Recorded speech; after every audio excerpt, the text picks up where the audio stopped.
सुप्रभात मेरे प्रिय विद्यार्थियों। आज हम कृतिका पुस्तक में जानेंगे अध्याय 4 माटी वाली, विद्यासागर नौटियाल जिसके लेखक हैं। तो पुनरावृत्ति प्रक्रिया में जानते हैं माटी वाली जो कहानी है उसका सारांश। माटी वाली का टिहरी शहर में व्यवसाय। माटी वाली नाटे कद की एक हरिजन बुढ़िया है जो घर घर में लाल मिट्टी पहुंचाती है। उसका कोई प्रतिद्वंदी भी नहीं है। कोई भी घर ऐसा नहीं है जहां वह मिट्टी बेचने ना जाती हो। लोगों को रसोई और भोजन कर लेने के बाद अपने चूल्हे चौके की लिपाई के लिए इसी प्रकार की मिट्टी की आवश्यकता होती है। अतः हर घर में साफ लाल मिट्टी की आवश्यकता पड़ती है। साल 2 साल में मकान के कमरों को लीपने तथा दीवारों की गोबरी लिपाई करने के लिए लाल मिट्टी की ज़रूरत पड़ती रहती है। माटी वाली के लिए नित्य नए ग्राहक बनते जाते हैं। माटी वाली अपने सिर पर फटे पुराने कपड़ों की डिल्ले बना लेती थी जिस पर वह अपना चिकनी मिट्टी का कनस्तर टिकाए रहती थी। उसके ऊपर किसी ने भी ढक्कन लगा नहीं देखा। कनस्तर के ऊपरी हिस्से को वह काट कर फेंक देती है जिससे उसे मिट्टी भरने व उतारने में सुविधा हो सके। उसके सिर पर रखे इस कंटर को लोग दूर से ही पहचान लेते थे। एक दिन माटी वाली शहर में माटी बेचने के लिए निकली। रास्ते में एक छोटी लड़की कामनी दौड़ती हुई उसके पास पहुंची और उस लड़की ने माटी वाली को अपने घर आने के लिए कहा। घर की मालकिन ने माटी वाली को मिट्टी का कनस्तर घर के आंगन में उतारने को कहा। उसने माटी वाली को 2 रोटियां खाने को दी। उसने एक रोटी अपने सिर पर बंधे ढिल्ले के एक कोने में बांध ली और स्वयं वैसे ही मुंह चलाने लगी जैसे रोटी खा रही हो। वास्तव में उसने अपने पति के लिए एक रोटी छिपा ली थी। यह रोटी देखकर उसका पति प्रसन्न हो उठता। मालकिन का पुरानी वस्तुओं से लगाव। मालकिन ने उसे पीतल के गिलास में चाय दी। वह चाय को बहुत अच्छा साग बताती है।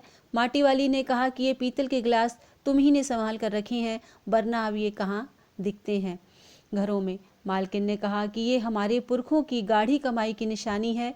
उन्हें पुरानी चीज़ों से बहुत लगाव है। हमारे पूर्वजों ने न जाने कैसी तंगी के दिनों में 2-2 पैसे जोड़कर ये चीज़ें खरीदी होंगी जिनकी आजकल के लोगों की नज़रों में कोई कीमत नहीं है। लेकिन मैं तो पुरखों की कमाई की निशानी को व्यर्थ में नहीं बहा सकती।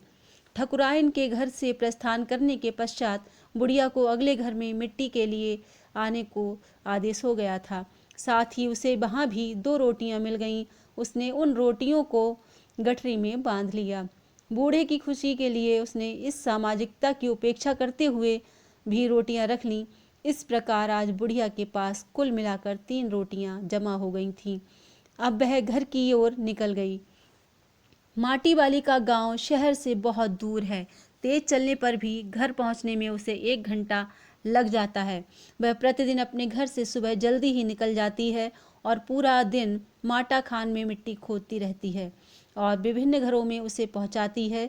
इसी में पूरा दिन निकल जाता है। घर पहुंचने से पहले रात होने लगती है। वह रोटी पहले नहीं दिखाएगी, प्याज को कूट कर एवं तल कर फिर उसके साथ अपने बुढ़े को रोटी परोस देगी। आज बुढ़िया ने विचारा ही था कि वह बूढ़े को सूखी रोटियां नहीं देगी बल्कि प्याज तलकर भी देगी। रास्ते में आते समय बुढ़िया ने पाव भर प्याज खरीद लिया था, परंतु वह जैसे ही घर पहुंची तब पता चला कि अब उसके बूढ़े को न रोटी की ज़रूरत है रही और ना ही तले हुए प्याज की। प्रतिदिन बूढ़ा मिट्टी वाली के पाँव की आवाज़ सुनकर हमेशा चौंक उठता था, परंतु आज वह चौंका नहीं। माटी वाली ये सब देखकर घबरा गई और उसने बूढ़े को छू कर देखा। तब तक वह स्वर्ग सिधार चुका था, अर्थात अपनी माटी को छोड़कर जा चुका था। माटी वाली भी विस्थापित होने वाले लोगों के साथ पुनर्वास अधिकारी के पास पहुंची। अधिकारी ने उससे घर के कागज दिखाने को कहा। उसके पास ऐसा कोई कागज नहीं था, इसलिए उसे सरकारी सहायता भी नहीं मिली।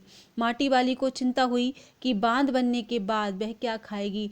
टिहरी बांध की 2 सुरंगों के बंद होने से शहर में पानी भर गया। शहर में भगदड़ सी मच गई। लोगों के घर बार बाढ़ में जो डूब गए और साथ ही सारे शमशान घाट भी डूब गए। लोग शहर छोड़कर जाने लगे। माटी वाली अपनी झोपड़ी में बैठी रही। वह हर आने जाने वाले को एक ही बात कह रही थी कि गरीब आदमी का शमशान नहीं उजड़ना चाहिए। तो छात्रों, ये तो था माटी वाली जो कहानी थी उसका सारांश। आप खुश रहें, निरोगी रहें, प्रसन्न रहें। इसी मंगल कामना के साथ अगली कक्षा में पुनः आपसे भेंट होगी। धन्यवाद।